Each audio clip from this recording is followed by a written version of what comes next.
Just think about what's happened. So the biggest party in Northern Ireland, the DUP, albeit Sinn Féin are the second biggest party, and they do want to leave the United Kingdom, and they always have. But the DUP are the biggest party in Northern Ireland, and they are now supporting the Conservative government. So that's a kind of big increased role from Northern Ireland, and they're going to be £1 billion better off over the next 2 years to boot. And significantly, today in Scotland, Nicola Sturgeon has said that plans for her second, and she calls it an independence referendum, I call it a separation referendum, but either way, that those plans are now put on hold, and she will wait and see what Brexit actually looks like before considering holding another referendum. Now, I suspect the real reason for that is, firstly, the SNP are nowhere near as strong as they were before the election, but secondly, people don't want a second referendum on separating from the UK, and actually the margin this time, I think, will be a lot wider than 55-45. So after these years of speculation about the United Kingdom coming apart at the seams, Scotland leaving, perhaps Northern Ireland too, I think things look very, very different this evening. And I'm asking you, do you think the United Kingdom is more united than it's been for many years? And I have to say, I do. Because I don't see the people in Scotland or the people in Northern Ireland wanting to leave the United Kingdom if the idea is they're then going to join the European Union. They're then going to have to take the euro. They're then going to have to, basically throw away any concept of independence because they'll be part of the big European state. So I do think the United Kingdom looks more stable and more secure than it really has for some years. That's certainly my view. But I mean, I want to know what you think, and let me know. And if you agree with me that actually it looks very likely now that the UK will stay together, well, you can call me on 0345 60 60 973.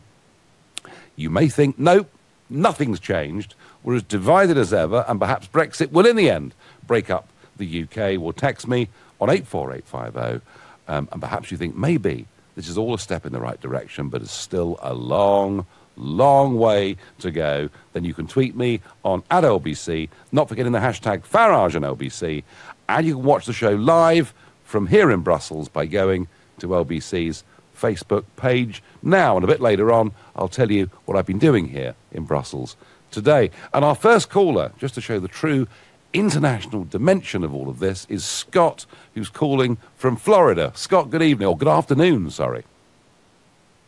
Good afternoon and good evening to you, Nigel. Big fan. Thanks for Brexit.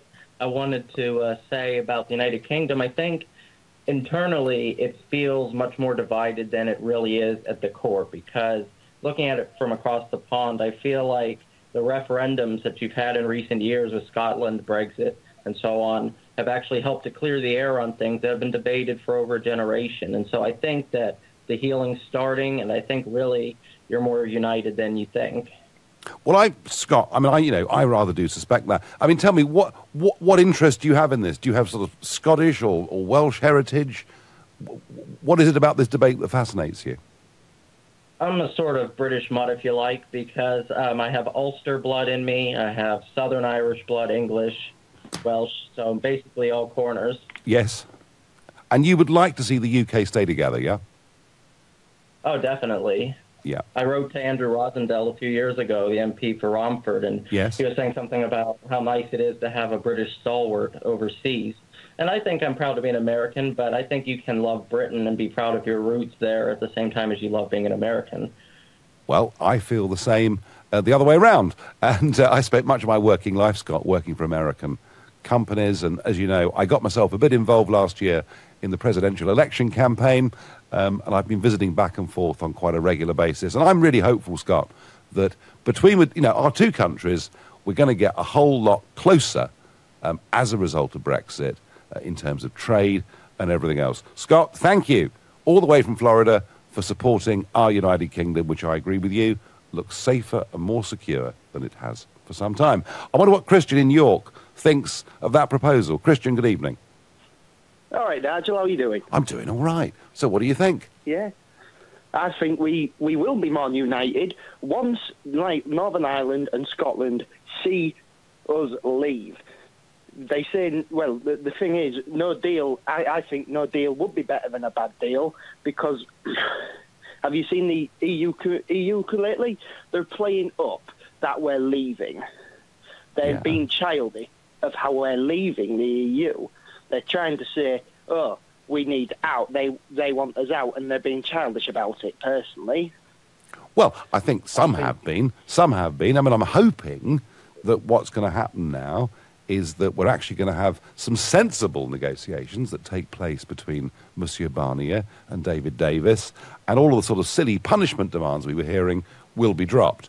And, you know, I guess Nicola Sturgeon will say, well, you know, if we don't get a deal, the Scots may not like that, and maybe in those circumstances we'll have a second referendum on leaving the UK. But you know what, Christian? I don't think it's going to happen. No, I don't think it's going to happen, because they need to, because they're going to see what Brexit is all about soon enough. They're going to see how great we're going to make this country.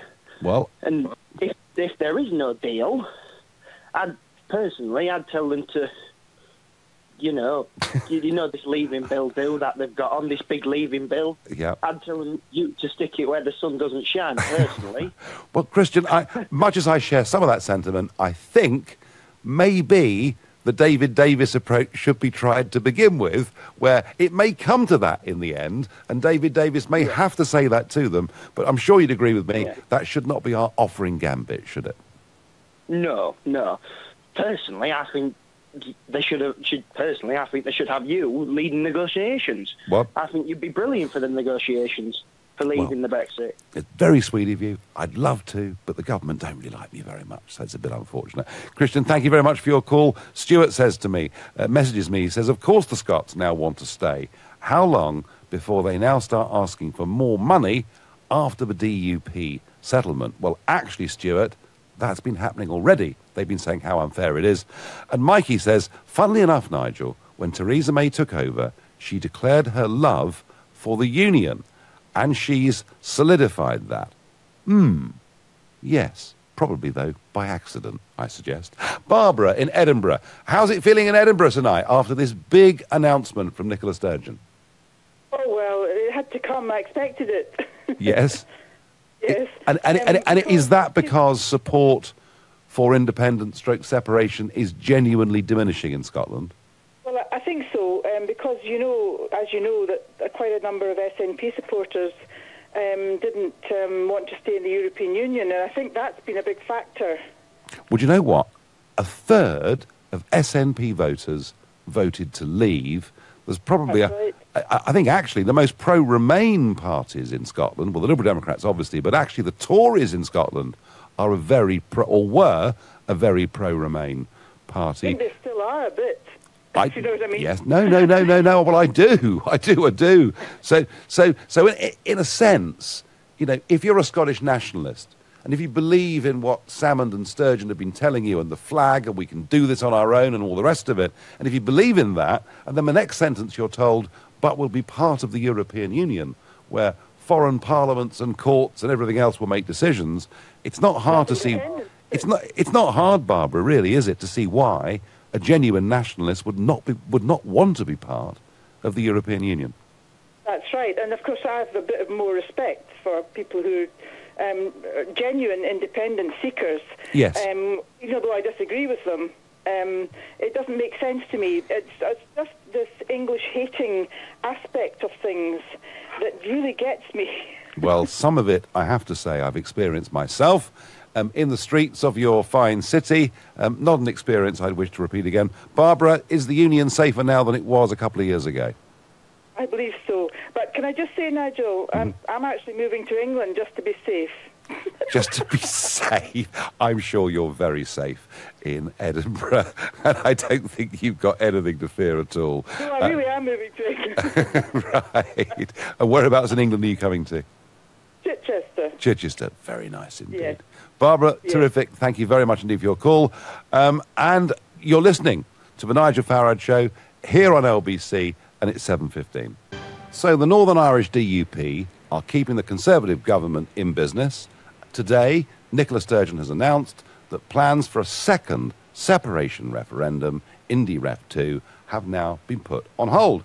And I'm saying to you that I think the United Kingdom is looking a bit more united than perhaps it did a couple of years ago, despite all the fears that were expressed over Brexit. But there is a question about how fair this union is. So what we saw was the DUP getting an extra £1 billion sterling for their people as part of that deal over the next 2 years. And lots of people took to the airways, from Wales, Labour's leader, Carwyn Jones, First Minister, he took to the air to say it was unfair, it was wrong, that Wales should have some more money. And indeed, many Scottish nationalists took to the airwaves to say, once again, it was unfair, and Scotland should get some more money. Now, let's just have a look at how much money is spent throughout the United Kingdom, and these are the figures from last year.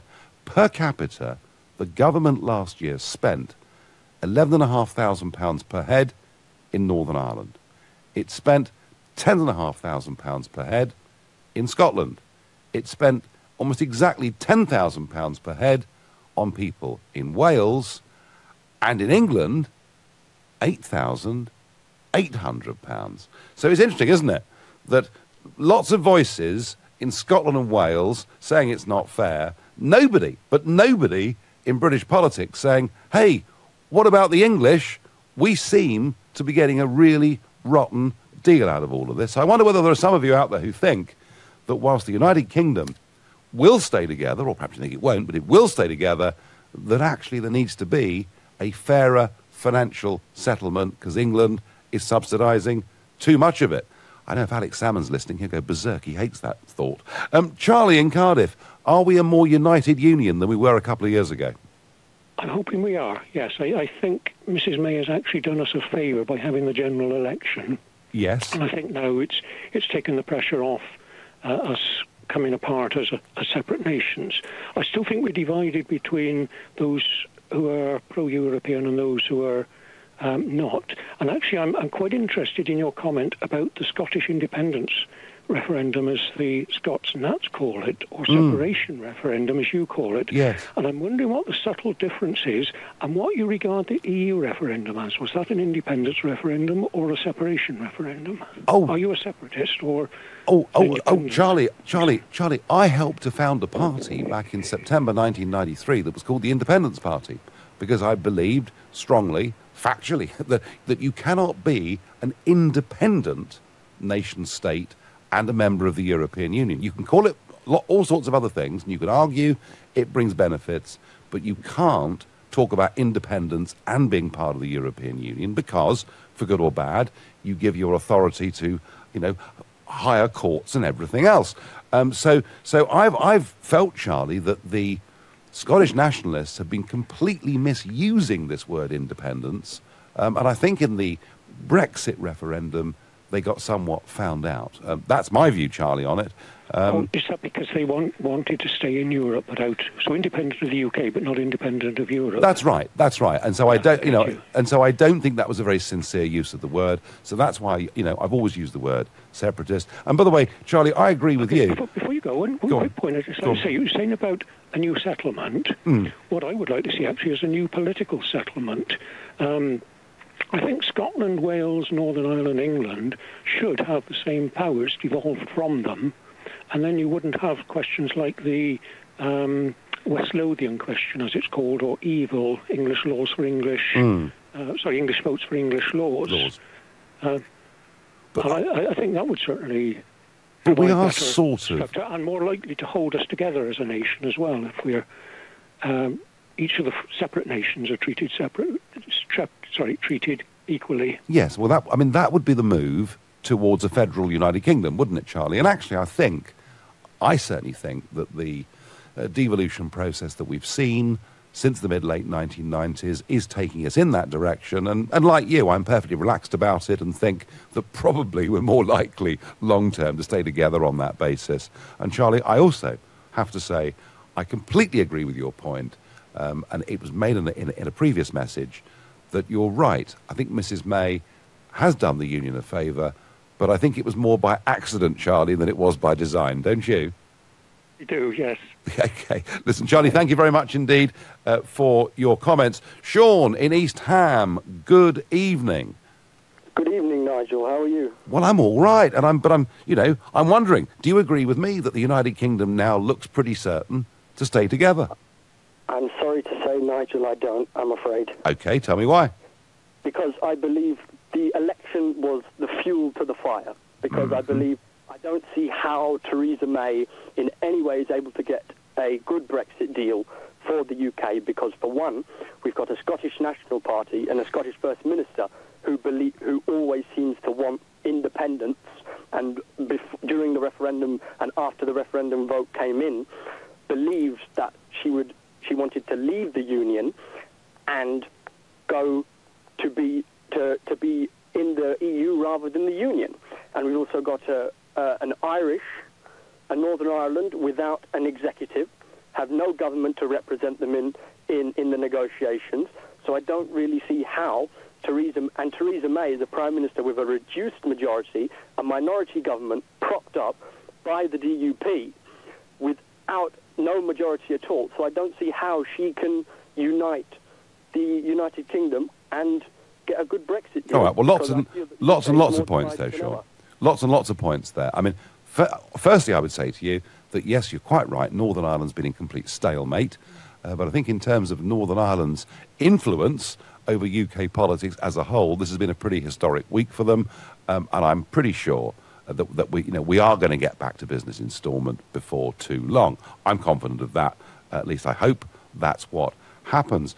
As far as Scotland's concerned, well, Sean, as I say, I don't believe the word independence makes sense, because you cannot be independent and be in the European Union. But Mr. Juncker has said that Scotland, if it left the UK, could reapply to join the European Union. Right at the moment, Sean, they'd probably be rejected, ironically, because their public finances are so out of kilter. But the reason people would not vote for this, Sean, is it would mean joining the euro. Any new member state that comes into the European Union has to make a commitment to join the euro. And I just don't think the Scottish people would vote for that. Yeah, but during the referendum, I voted for Remain. I'm not ashamed to admit it. But now I've sort of shifted away, and I've sort of come into the mindset now that I believe that as we begin the negotiations and this failed general election that Theresa May called, I believe that we would be better off outside of the EU, because we could forge our own place in the world. And I feel that we won't be any more poorer or any more less strong than we are now. We're without the EU, because before we went into the EU we managed just fine, so we can manage without it now. Well, Sean, that's an interesting shift in your position. And do you want to see the United Kingdom stay together as a whole? I do, because my grandfather, he was Irish, and my aunt, she's Scottish. So, and I spoke to them about the possibility of the union breaking up, and I've always thought, because I'm speaking from a young person's point of view, because I'm 19. Yep. And I thought that all I've ever known really is the United Kingdom as England, Scotland, Wales, and Northern Ireland. And I feel that if we, somewhere down the line, came the point where it was just England, Wales, and Northern Ireland, and Scotland was an independent country, it would be very hard to think, well, you were with us for so long. It would almost, in a way, be I would feel a sense of betrayal, because we were one union together, where our people live here, our British people live here, English people live here, and Scottish people live in Scotland, and Scottish people live in Scotland, and English people live in Scotland, and all over the EU. So I feel it'd be a sense of betrayal. Well, I don't think it's going to happen, Sean. I don't think it's going to happen. But I don't. But your point about betrayal is interesting, because there are some people in Brussels who say, look, that's that Farage bloke. He's betrayed us. He's betrayed the European Union. So that word can mean many things. Sean? I think personally, Nigel, you've done more to unite the United Kingdom and bring the United Kingdom stronger than either Theresa May or David Cameron ever did. Well, I don't know about that, but I thank you, Sean, for your call. Call us again soon. John in Omagh, Northern Ireland. been a good week for Northern Ireland, hasn't it? Yes, hello, Nigel. Thanks very much for taking the call. It has, and it hasn't in some ways.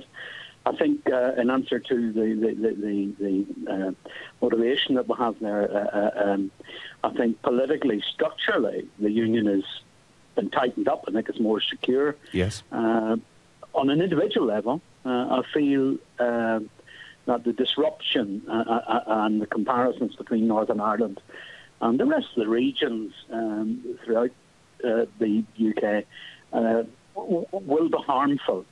I think there's one issue that I would just try and make with you very, very briefly, and again, thanks for taking the call. That's okay. And it's this one. I live in Omagh, and you would know the residents of that. I wouldn't go for any special case pleading for Northern Ireland, but there should be some acceptance of the fact that, for 30 plus years, and I grew up during the Troubles here, I saw them face to face. It was hard times, and financially and structurally, the money that went into the security apparatus, police stations, the army bases, everything else, that was diverted away from investment and infrastructure. And we fell behind the south of Ireland and all the other regions. Now, John, I do accept. John, I understand that point, and it's a point that's been well made with the DUP. But do you think at some point in time, the English look at this formula of spending per head in Northern Ireland, Wales and Scotland and start to say, is this fair?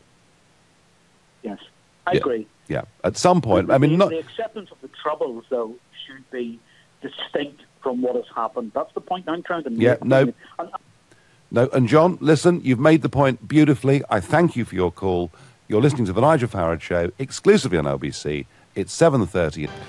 Big story that broke overnight in America was that CNN, the news network, the one oft derided by President Trump and with whom he's been absolutely at war, overnight, there have been the resignations of 3 quite big-name journalists at CNN. It concerns a story that they put out last Thursday suggesting that Anthony Scaramucci, who was a member of the Trump transition team, had a formal meeting with a head of a big Russian investment fund, that investment fund took its money from Putin's government, and that there was a big Senate Intelligence Committee investigation. That is what CNN put out last week.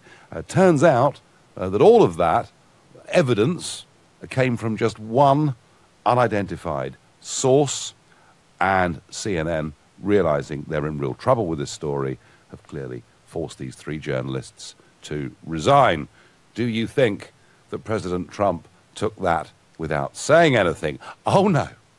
Fake news. CNN is looking at big management changes. Now they got caught falsely pushing their phony Russian stories. Ratings way down. And then he goes on, Trump, he says, so they caught fake news CNN cold. But what about NBC, CBS and ABC? What about the failing New York Times and Washington Post? They're all fake news. So Trump, having got really quite a big scalp with CNN, clearly absolutely at war with that media that he accuses constantly of fake news. Well, in this case, it certainly was fake news. The one thing that Trump was wrong about is when he said ratings way down. In fact, the Trump presidency has been just the best ever news for cable television, for talk radio, for newspapers. The Donald being there means more and more people, whether they love him or hate him, follow daily what is happening in American politics. But yeah, really a big story. And one other little story that I can't resist today that I think is good news for the United Kingdom, and I think we can all agree, Leavers and Remainers, I hope, can agree. Do you remember last year there was some talk that Nissan, with its huge plant up in Sunderland, and there were claims that they were very worried about the impact of Brexit and what that might do to car manufacture up in Sunderland. Despite this, the people of Sunderland voted out. Well, today, the Japanese Prime Minister, Shinzo Abe, says he wants a stronger bond with the United Kingdom post-Brexit, and that informal negotiations between us and them on a trade deal are to begin straight away, something that has been welcomed by Liam Fox, the International Trade Secretary. So I would say, whichever side of the argument we're on, that surely must be good news for the United Kingdom.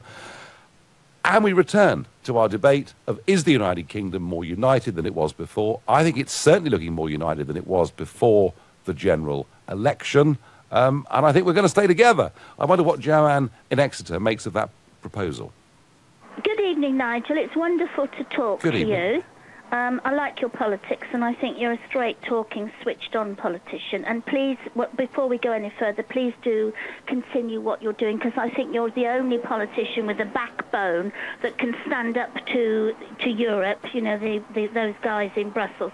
But the point I'm going to make is, Theresa May joining allegiances, forming allegiances with the DUP. Has it crossed your mind that we may see, this is very serious and it's very worrying, we may see a resurgence in IRA activity?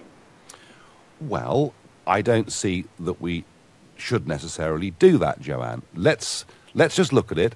This is not like the 2010 deal between Cameron and Clegg, which was a formal coalition with, you know, Liberal Democrats coming into cabinet positions and everything else. This is what is called confidence and supply, you know, and it means that the DUP are going to vote with the government, actually in most cases, Joanne, on things they would have voted for the government on anyway. So you know, now there has been talk, and there has been some sort of scare stories that, you know, does this threaten the Good Friday Agreement, etc.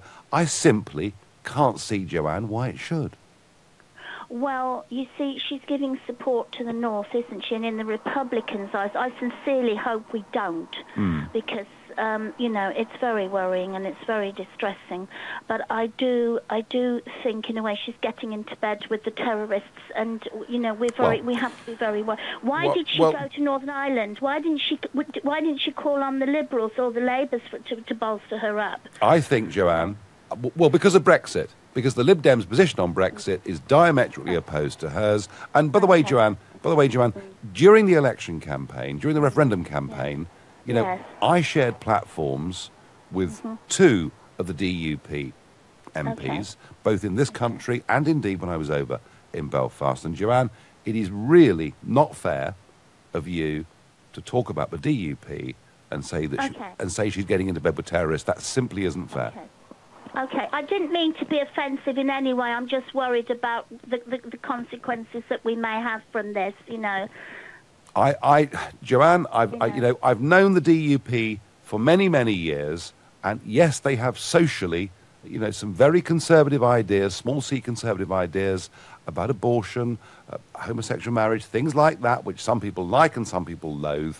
But honestly, I've seen no evidence to suggest that any of these people, any of these 10, have ever had links, direct links, genuine links with terrorism of any kind at all, Joanne. And I'm saying that to you as a reassurance, and I would say to all of you listening, if anybody can prove me wrong, please call me and tell me. Joanne, I thank you very much indeed for your call and for your very, very kind words. I thank you. Peter on Facebook says, imagine if we had an English National Party. We'd be called racists. Some point to that. Douglas says the general election showed what Scotland thinks of Sturgeon and her bunch of incompetent chancers. If she had any conviction, she'd call another Holyrood election. I bet she won't. Paul says, Nigel, as a country, we've always been united, but the political left don't want this. They thrive on chaos, and Brexit brought them out of the woodwork. Nicola Sturgeon speaks for a minority government and a minority of voters. Andrew thinks on Twitter that the UK must stay as one. Sturgeon has realised the Scots don't want to be on their own. The EU sharks must not win on their terms. Well, I think the EU sharks, as you put it, are losing when it comes to Scottish National Party voters. And I have to say, if the SNP voters in another referendum on leaving the UK thought that meant joining the euro, I think the margin wouldn't be 55, 45 as it was a couple of years ago. It'd be a heck of a lot wider. John in Camberley, good evening. Good evening, Nigel. Lovely to speak to you. I've not spoken before. Well, welcome to the show. And John, you know, I'm saying the United Kingdom feels stronger. What do you think? I want it to go stronger and stronger and stronger. And I think the only way that that's going to happen is if people really dig deep into their optimism bag and start pulling the stuff out and, you know, fluffing it into the air. Because reality is, we are a very small nation of people when you look at the quantity of us, and we've done some amazing things. Yes, we certainly have. It doesn't matter if it's Scottish, the Welsh, the Irish, the English. We've been at war with each other in some of these centuries. We've never been able to play on the same teams at anything. So we've got our own individual football teams, our own individual rugby teams. If we could have one team of all of those, we'd probably have the best in the world. And the reality is that, you know, we're a set of different people that have great history. Well, we do have it's just a shame. So, John, you would like to see a United Kingdom football team? Not okay, fine. That's your proposal. I can't see that being very popular, because I think that whilst we do want to stay as a United Kingdom, although there are some in England, I think, who would like to see a different financial settlement, but whilst we do want to stay as a United Kingdom, do you know what, John? Your plan for a united football team is never, ever going to work, in my view. Well, we've got to do something, and we've got to get away from this shopkeeper mentality and start getting back to, you know, the inventing, the entrepreneurial spirit, and literally take this as an opportunity to really, you know, get money back into the system to build the infrastructures and stuff behind us.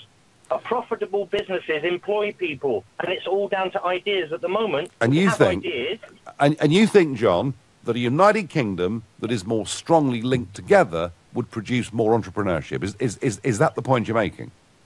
100%. If we have the best of Scotland, the best of Northern Ireland, the best of Wales, all saying, right, when we do something, we bring everybody up with us. You know, a leg up and a leg out of Europe. That's what we need.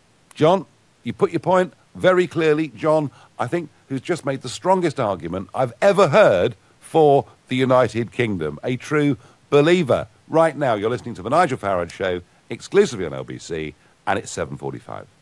Well, I've been in Brussels for the day, but I did actually get up rather early. 3:30 this morning I got up and headed off to get the first channel over to the continent, where I was very, very lucky to go to a little First World War cemetery called Brandhoek, just behind Ypres, where I met up with Lord Ashcroft. For those that know Lord Ashcroft, Tory peer, former Tory treasurer, and the biggest collector the world's ever had of Victoria crosses. I think he owns 205 of them, and they're all there in the Imperial War Museum. And today he was visiting and doing some filming at the grave of a man called Noel Chavasse, who won, not one, but 2 Victoria crosses in the First World War. He was a medic, stunningly brave, and Ashcroft was there, and he had the medals with him. So I've actually held today a VC with a bar, a double VC, something I will never do again in my life. And so I'm very grateful to Lord Ashcroft for that unbelievable opportunity. And if any of you have never visited what is basically an hour from Calais by car, I'd recommend that you do. What of the United Kingdom? Robert in Borough, what's the future of the UK? Is it good or bad? I think it's a bit troubled at the moment. Okay. The DUP, I don't think, are fit to support our government. Why not? Most of them are orange men. Which is a sectarian organisation. You can't be Catholic or married to a Catholic and be an orange man.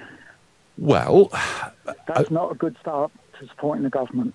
Okay, look, I do understand the point you make about, you know, the huge religious differences that exist between Northern Ireland and London or most of the rest of England. I get that, but actually, Robert, this government is not going to put forward, at least not that I can see, any very contentious social legislation, is it? Oh, I agree with you there, but it's like going into government with a party that wouldn't allow Jamaicans in. You wouldn't. I think the English people wouldn't dream of having them sort of people near government. And that's what we've done with the DUP. They're not fit to be near government to be influencing it. They're sectarian. They're endorsed by the UVF, the Red Hand Commandos, who would be pretty close to the Orange Men anyway. Well, so they're just not fit. Yeah. Yes, they're elected representatives. I do want to make the point, Robert, that none of these 10 have had any direct links with terrorist groups that I'm aware of, and I feel that with some confidence. No, Robert, you obviously don't like their social agenda. You don't like this incredible religious divide that exists in Northern Ireland. But remember, they're not actually joining the government. They've done a deal with the government, a confidence and supply deal with the government. They will vote for the government in a motion of confidence. They will support the government with its budget, and they will support the government through the Brexit process. I don't believe that threatens the union, but you still do, yeah? Well, I think it's just so divisive to have people who are clearly sectarian having an influence on government. Well, what choice did you... That's all I've got to say. No. It's poisonous to have them near. Yeah, no, I understand your point of view, but let me just ask you this last quick question. What choice did Theresa May have? Oh, she's anti-Brexit originally anyway. Mm-hmm. So, she went along with the 52%. The Northern Ireland overall voted to stay in Europe. Scotland voted to stay. So it was sort of borderline and divisive. I think she should have stuck to her beliefs. She said it would be a disaster leaving. And it's not going well. And I think the 48% has probably gained a bit of momentum since then. So to me, it's a bit like a sex change operation. It's so forever. You've got to be very sure before you get the bits cut off. And 52% isn't sure enough, Nigel. Well, Robert, you can argue that, but equally, there were quite a few polls done in the lead up to and one just after the general election that suggested that now 70% want the government to get on with Brexit on the basis that some have changed their minds in favour of Brexit because, they can see their house price hasn't collapsed, and others believe in democracy. So, Robert, I'm not sure you're right about that. You may be. Time will tell. But, Robert, thank you for your call. Robert, who feels very strongly that it's absolutely wrong of Theresa May to have gone to the DUP for support because of their sectarian beliefs. Brendan in Droitwich, how do you feel about the union, Brendan? I feel very badly about it. I've had a lot of experience involving it myself with the union, not in politics, but in business. Mm-hmm. And all I see is massive waste, massive salary payments, and massive benefits. I voted to stay, to go into the union when I was not a federal state, when it was a common market. It no longer is a common market. We're controlled by Brussels. I've had enough. I've followed you since you started UKIP. And the sooner we're out, the better.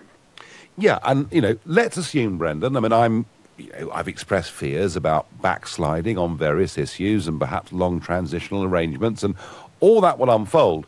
But assuming we get the Brexit that we voted for, do you think that would then potentially give Nicola Sturgeon a chance to break away from the United Kingdom? No, I think Nicola Sturgeon's had a day. She should go back to the Crankies where she started her career. Right. Well, I'm not going to say that about her, but what I will agree with you on is I think we've passed the high watermark of Scottish nationalism. And I think that's absolutely right. Brendan, thank you very much for your kind call. Ross in Bristol, how are you feeling about our union? Is it safe, strong and secure? It's looking stronger, Nigel. First time on your show. Good evening. I just want to ask you a question, right? Uh-huh. Where you're part of the EEC at the moment, right? Mm-hmm. Now, what makes the UK different from the EEC? You still have 4 countries that live and work, use the same currency, and depend on one another out of Westminster. So what's the difference between the EEC and the UK? Because we have a common language, a common culture, with differences, yes, but a common culture, a common shared history. And you know what, Ross? Ultimately, we would stand up and be prepared to make sacrifices to help each other. That is what a nation is. And what the as you called it, the EEC, well, it's not that anymore, is it? It's the EU now. What they've done... That's what I meant. Yeah, what they've done is to give people a flag, an anthem, a president, and to say you're all Europeans now. Well, actually, the French feel French, the Germans feel German, and it's still a small minority of people who feel European is their identity. Ross, I think that's the difference, don't you? Yeah, to a degree, but then you've got the Welsh that'll stand up and say, you know, we're proud being Welsh, and the Scots do the same, and so do the Irish. And if you look at my country, we're the same. We have 6 or 7 states, and each state is proud of its own history, yes, but you still identify with Australia, and I think, you know, what I'm saying to you is the majority of people across this United Kingdom identify first and foremost with their United Kingdom or British or other ways of putting it, identity. We don't recognise Europe being the same thing. Ross, I thank you very much for your call. Joe says, Nigel, I used to support the SNP, but now feel more affinity with Brexiteers in England than dependency culture Scots. I'm with you guys. Tina says, I completely agree. We're more united. We really ought to be more of a united kingdom. It just makes sense, is what Tina believes. John in Formby, you're my last caller of the evening. How do you see the future of the Union?